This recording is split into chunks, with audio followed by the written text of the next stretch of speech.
I'm Patty Ann Brown, and you are in the strategy room. There is a rebellion in the Republican ranks against Speaker John Boehner. In an unprecedented move, GOP lawmaker Mark Meadows filed a motion late Tuesday to remove Boehner from his post. The motion says the Speaker has allowed the power of Congress to deteriorate, quote, thereby making Congress subservient to the executive and judicial branches. Here with reaction are Democratic strategist Joe Lestingi and Republican strategist Ron Bonjean. Thank you both for joining us. Thanks so much. So Congressman Meadows is a Republican from North Carolina. His motion to remove Boehner as Speaker says Boehner, quote, has endeavored to consolidate power and centralize decision-making, bypassing the majority of the 435 members of Congress and the people they represent. Ron, do you agree?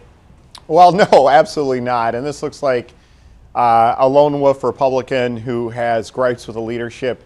He was removed from his position on the House Government Oversight Committee. He was reinstated by Chairman Jason Chaffetz, and this move is really surprising. It surprised conservatives, of the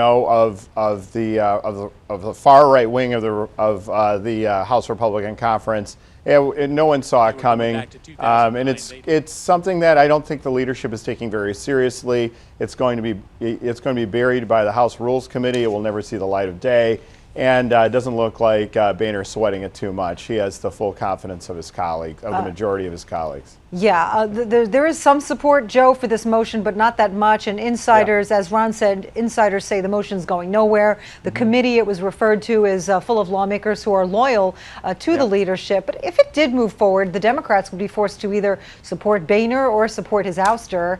And in that case, he might be replaced with someone more conservative. Is there any impact here on Democrats? Well, I think Democrats are doing the right thing right now, which is sitting back and letting this thing play out on its own. I mean, this has been a growing problem for the Speaker, and if you guys recall a couple times right after the election when I was on the show, we talked about all of this stuff that's coming up that these conservatives who just were elected want to vote on, and that has been a big premise for this motion. They want to vote on choice issues, they want to vote on immigration issues, they want to vote on the conservative hardline stances because that is why they were elected. So this right wing starts coming up and creeping up louder and louder. This isn't the first time they've screamed at the leader. Look at the shutdowns that we've had. So Democrats are doing the right thing. They're staying out of the fray. They're letting the Republicans work out their own leadership issues and their own little civil war they've got going on. And in the meantime, Republicans can sit back and say, look, or Democrats can sit back and say, look at what's going on over there. Where's the leadership? What's going to happen? This is what you elected. This is why we need change in Congress. And I think it is going to be a good message going into 2016. Ron, as Joe said, Meadows is saying that Speaker Boehner, expects all GOP members to go along with whatever position he takes, and the conservatives feel his positions are too moderate, and that Boehner uses his power to, quote, in Meadows' words, punish members who vote according to their conscience instead of the will of the Speaker. And as you mentioned earlier, Meadows himself was briefly stripped of his chairmanship of a subcommittee, and he says that, in fact, it was Boehner retaliating for some of Meadows' votes. There was a conservative outcry. Meadows was reinstated. But, Ron, what do you make of that accusation that Boehner actually punishes members who vote their consciences? Look, members are allowed to vote up and down however they see fit. However, on procedural motions, that have no impact on the bill, Republicans are expected to go along with the leadership, or else they hand the gavel over to the Democratic Party, and then they will end up running the House of Representatives. So, it makes sense on procedural motions that Republicans fall in line. Boehner has one of the largest Republican majorities in the history of the House of Representatives.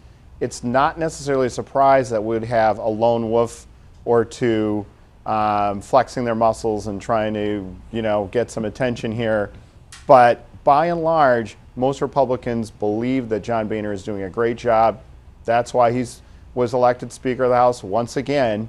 And, we're really lucky to have him in office. All right. So, Joe, Meadows basically says that Boehner meets behind closed doors with the other leaders. They come up with a stance. They demand that their parties support it.